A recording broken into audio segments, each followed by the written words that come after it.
ఈరోజు petrol bunk ఇచ్చి మా జిల్లా మహిళల్ని సాధికారికత సాధించడానికి సహకరిస్తూ ముందుకు వచ్చినటువంటి ఐఓసీఎల్ యాజమాన్యానికి, ఈ కార్యక్రమంలో నాకంటే ముందు మాట్లాడినటువంటి సోదరి మహానంద, కంగిటి మండల మహిళా సమాఖ్య అధ్యక్షురాలు సోదరి మహానంద గారు, ఆందోళ్ మండల సమాఖ్య అధ్యక్షురాలు సోదరి విజయలక్ష్మి గారు ఇద్దరు కూడా మాట్లాడుతూ మహిళలు వంటింటికే పరిమితం కావాల్సిన స్థితి నుంచి ఇక్కడ దాకా వచ్చినాం, మేము పెట్రోల్ బంక్ నడిపేదాకా వచ్చినామని చెప్పింది.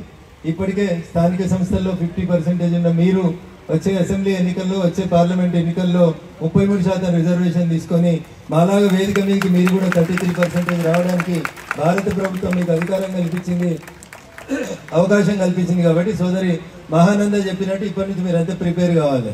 ఇంతకాలం సర్పంచులు, ఎంపీటీసీలు, మున్సిపల్ చైర్మన్ల కాడికి ఆగిపోయిన మీరు భవిష్యత్తులో అసెంబ్లీలో 33%, పార్లమెంట్లో 33% కూడా రావడానికి ముందుకు రావాలి. ముందుగా జిల్లా పీడీ డిఆర్డీ అధికారి గారు వారు ముందుకొచ్చి కష్టపడి ఈ షాపింగ్ కాంప్లెక్స్ నిర్మాణం పూర్తి చేయడానికి సహకరించిన వారికి, జిల్లా యంత్రాంగానికి అందరికీ కూడా శుభాకాంక్షలు, అభినందనలు తెలియజేస్తా ఉన్నాను. అదే రకంగా కొద్దిసేపటి క్రితం మంత్రి గారు సంగారెడ్డిలో ప్రతి ఇంటికి మంచినీళ్లు అందించాలనేటువంటి లక్ష్యంతో భారత ప్రభుత్వం అమృత్ 2 పథకం కింద ఇచ్చినటువంటి సుమారు 50 కోట్ల రూపాయలతో ఇప్పటికే ఇంటింటికి నల్లాలు ఇచ్చేటువంటి కార్యక్రమం కొనసాగుతా ఉంది. దాంట్లో ఇంకా మిగిలిన కాలనీలు, మొత్తం అందని ప్రాంతాలు ఏవైతున్నాయో వాటన్నింటికి నీటి సరఫరాను పెంపొందించే రీతిలో అమృత్ 2 పథకం కింద సుమారు 50 కోట్ల రూపాయలతోటి భారత ప్రభుత్వం సంగారెడ్డిలో ప్రతి ఇంటికి మంచినీళ్లు అందించాలనేటువంటి కార్యక్రమాన్ని కొనసాగిస్తా ఉంది. ఇటు కేంద్ర ప్రభుత్వం, అటు రాష్ట్ర ప్రభుత్వం రెండు కూడా జనాభాలో సగం ఉన్నటువంటి మా మహిళా సోదరిమణులు బాగా ఎదగాలి, స్వశక్తితో నిలబడాలి, వాళ్ళ కాళ్ళ మీద వాళ్ళే నిలబడాలనేటువంటి ఒక మంచి లక్ష్యంతో అనేక పథకాలను ముందుకు తీసుకొని వస్తా ఉన్నాయి. ఈ వేదిక చూస్తే పురుషులు ఎంతమంది ఉన్నారో వాళ్ళతో సమానంగా మహిళలు కూడా ఈ వేదిక మీద ఉండడం అనేది అభినందనీయం.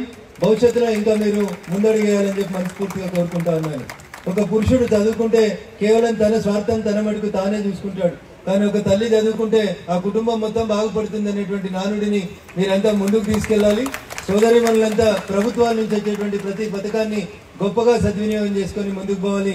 ఈరోజు ఐఓసీఎల్ కూడా మహిళలు నడిపేటువంటి పెట్రోల్ బంక్ కాబట్టి ఒక మహిళా అధికారిని ఇక్కడికి పంపించి మీకు అందరికీ కూడా స్ఫూర్తి నింపేందుకు ప్రయత్నం చేస్తున్నారు. పెట్రోల్ బంక్ మంజూరు చేసేటువంటి స్థానంలో కూడా ఒక మహిళా సోదరి ఉంది కాబట్టి నడిపే చోట కూడా మీరు అందరూ ఉండాలని కోరుకున్నారు వారు.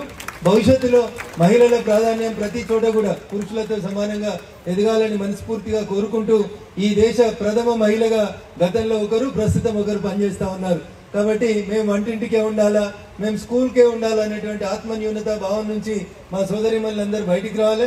మన కలెక్టర్ గారు, పీడీ గారు, ఇటు పక్కన చైర్మన్ గారు, అటు పక్కన మున్సిపల్ చైర్మన్ గారు, ఇట్లా అన్నిటి లోపల కూడా మాతో సమానంగా పోటీపడి ఎదగాలని మనస్ఫూర్తిగా కోరుకుంటూ, కేంద్ర రాష్ట్ర ప్రభుత్వాలు కోరుకున్న రీతి లోపల మీరే 10 మందికి పైసలు ఇచ్చే రీతి లోపల ఎదగాలని, ఆర్థిక స్వావలంబన దిశగా ప్రతి మహిళా సంఘం స్వాంతన చేకూర్చుకోవాలని కోరుకుంటూ, వేదిక మీద ఉన్నటువంటి అధికారులు, వారికి సహకరిస్తున్నటువంటి సమాఖ్య సంఘ సభ్యులందరికీ కూడా పేరు పేరున కృతజ్ఞతాభివందనాలు తెలియజేస్తూ సెలవు తీసుకుంటా ఉన్నాను. జై హింద్, జై భారత్.